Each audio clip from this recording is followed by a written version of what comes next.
Welcome back to Road to Fire. We're a family of three documenting our journey to fire, financial independence, retire early. Let's chat about our June 2021 budget. I will share all our real numbers, details on our household income, and outline our expected expenses for the month like always, so please hang with me. Budgeting is simply creating a money plan. I know many people hate the B word or feel that budgeting can be restrictive, but once you find and follow a budget method that works best for you, it becomes so automatic that there really isn't much to do month to month. We would not be able to hit our annual, long-term, or any financial goals without our budget. It really helps us stay on track and focus on where we want to go financially. This month, we'll be budgeting nearly $15,000, and I hope this number continues to climb as we find more streams of income. Right now, our budget contains our rental, household, and business income, but once we move out of our house hack, we will begin to start creating separate budgets, particularly for tax purposes. We've created an effective yet simple budget that works well for us. There are many ways to budget, but we budget using the zero-based budget method with a tiny buffer here and there. Essentially, all income has a line item in our budget. We track every dollar that comes into our accounts. Our income is either tied to an expense or to savings, and savings will include our sinking funds, cash, and investments. The best thing about this type of budgeting is that we are able to collectively track both our expenses and future saving or investment plans. I use Excel for our budget and simply copy over the sheets each month as my budget doesn't really change month over month. If we have new or large expenses coming, we either rely on our sinking funds or cash flow that expense. Here's how simple budgeting has become for us. We only have 3 steps. My husband and I use a joint Capital One credit card, and I have the link to the card below if you're interested, which we use for all of our expenses. Well, almost all. There are a few vendors such as Target, our water company, our gas and electric company, that does require us to use a checking account versus a credit card. Next, we automate all of our savings. We make slight adjustments month over month as our income does fluctuate, but for the most part, at least 70% of our saving transactions are set each month. Lastly, we have bi-weekly check-ins just to help us stay on track for the remainder of the month, and it helps us make adjustments throughout the month if needed. That's all we do. After years of trial and error of following many different methods, these 3 steps work the best for us. So let's review our projected income for the month. Our passive income has hit an all-time high this month, and I will share the details in the video in the next week or so. We have drastically increased my husband's W-2 percentage, but because our other streams of income has increased as well, we are seeing an increase in our overall household income versus last month. My husband and I manage our finances jointly, and we have always managed our finances this way since we got married. It is a bit unconventional, but all of our accounts are joint except 2, which we use for personal gifts or fun money. This makes managing our finances much easier and helps us work towards a clear plan for long-term goals. I know this doesn't work for everyone, but it works well for us. Okay, here is our June income report. Our W-2 is now 77% of our income, and that is so great. We've been really pushing to become less reliant on our traditional jobs and continuously working to find new streams of income to balance things out. I'm so happy with how this month has fared out, but definitely unexpected. So here are the details. Our W-2 income is an even $11,280, and this represents after 401k and HSA contributions. This is lower than last month and is expected as we are upping my husband's W-2 contributions. I'm still working to make sure that we max these both out by the end of the year. We have no planned bonuses this month, so that will be at 0. Our passive income from this month includes YouTube income from May, our rental income, and a few other small sources which are relatively minimal. This month is expected to be over $3,100, which is double from last month. This was entirely driven by our YouTube income hitting an all-time high. And our side hustle income remains at $275. I got recruited to be in a survey forum, so I expect to have less surveys to do, but higher paying surveys, and I hope to complete them mostly in June. So our total expected income for June will be around $14,655, which is over $1,000 more than last month. We usually average around $13,500 month over month. Now let's dive into our expected expenses for June. This month we're taking a family trip, doing our annual physical checkups, and starting summer sports activities for my son, so our expenses are a bit higher than normal. On top of that, inflation is making its way around on so many of our household items, including food, which are steadily increasing. Have you noticed this in your area? If not, you'll probably see this in the next few weeks. We have also noticed increased service charges or gratuity included in many of our favorite restaurants. Things are changing and we have to make adjustments. I guess this time around, I'm really feeling the pinch of inflation. I know it's there and I know it's a silent wealth killer, but it's feeling very prominent now. Maybe I'm alone on this. So here's our June expense report or detailed budget. Our top 5 categories are the usual. But this month, we're planning to send 14% of our post-tax income to debt alone. We are really working to crush this debt in 2021, and we are committed to this journey, and it all starts with effective budgeting. For our savings rate this month, it's planned to be around 39%, which is an all-time low for us, at least for this year. 73% of those dollars are going to our after-tax brokerage account. Again, this is all after-tax savings rate number. And although the percentage is low, we are investing more than we did last month. Overall, our total expenses are just under $14,595 for the month, up over $1,300 from last month. So let's get into the details. We always pay ourselves first and strive to live off of one income. We plan to save $5,650 this month, up $300 from last month. Next is our last car loan or car payment at $2,000.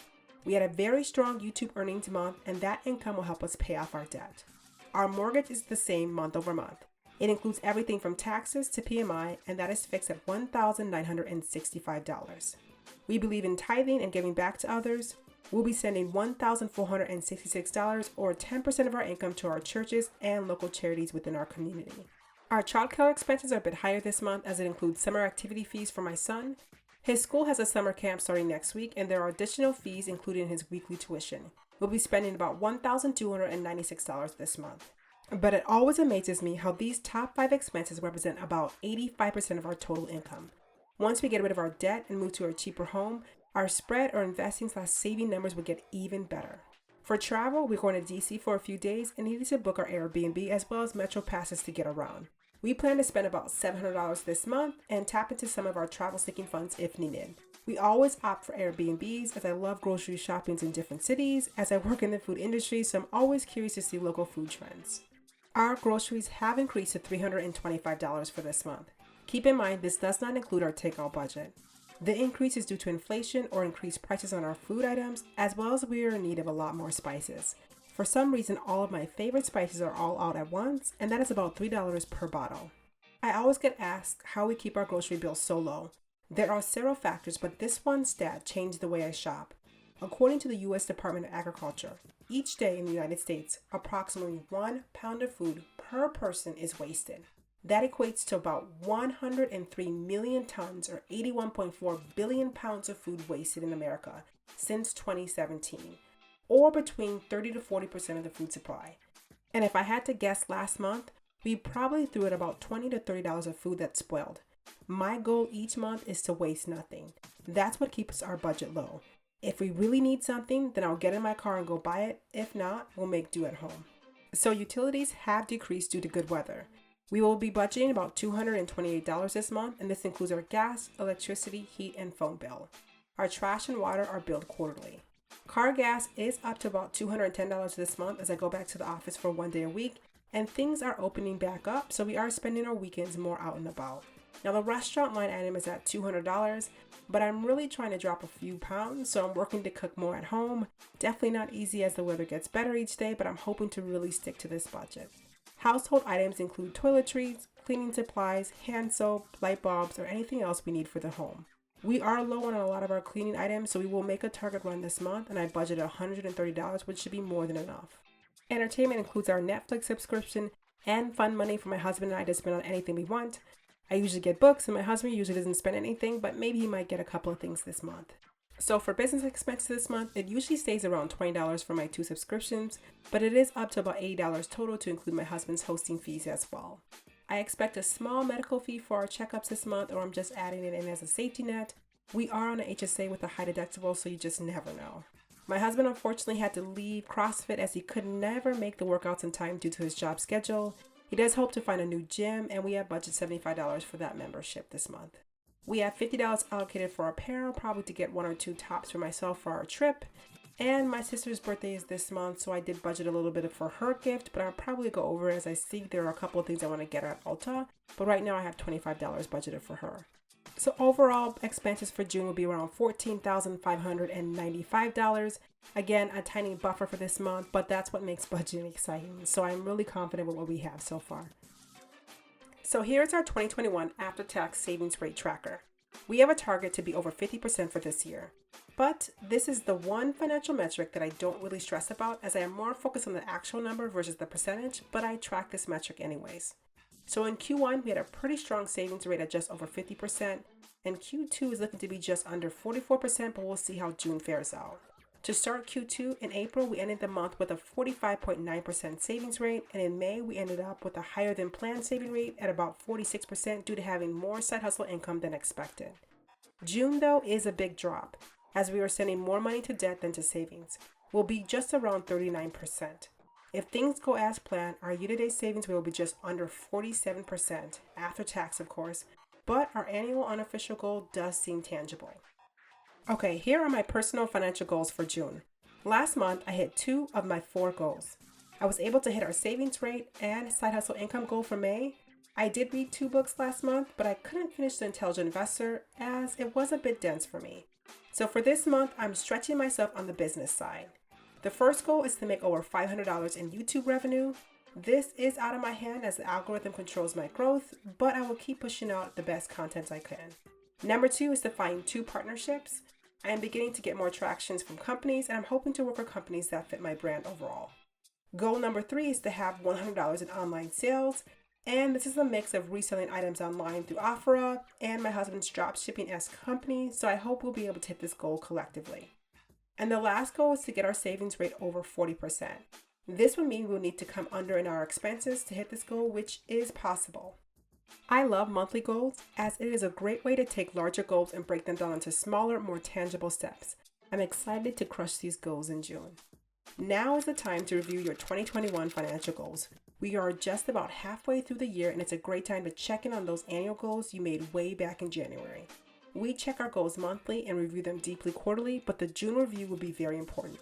To be able to hit our 5 financial goals for the year, we'll already need to be around or near the 50% mark for most of these goals. We had aggressive goals this year, but monthly budgeting is the foundational tool that helps us stay on track.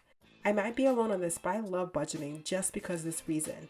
Budgeting keeps us on track even if it feels mundane or tedious at times, but when we look back over the quarter, now 6 months, all the progress we have made is because we stuck to a good budget. But I find that in almost every FI journey story I've heard, it all comes down to budgeting in some form or shape. I'm really excited to review and share our annual goals at the end of June and see how far we progressed. Now, if you made it this far, thank you so much for watching. But don't forget to like, comment, and subscribe below. Until next time.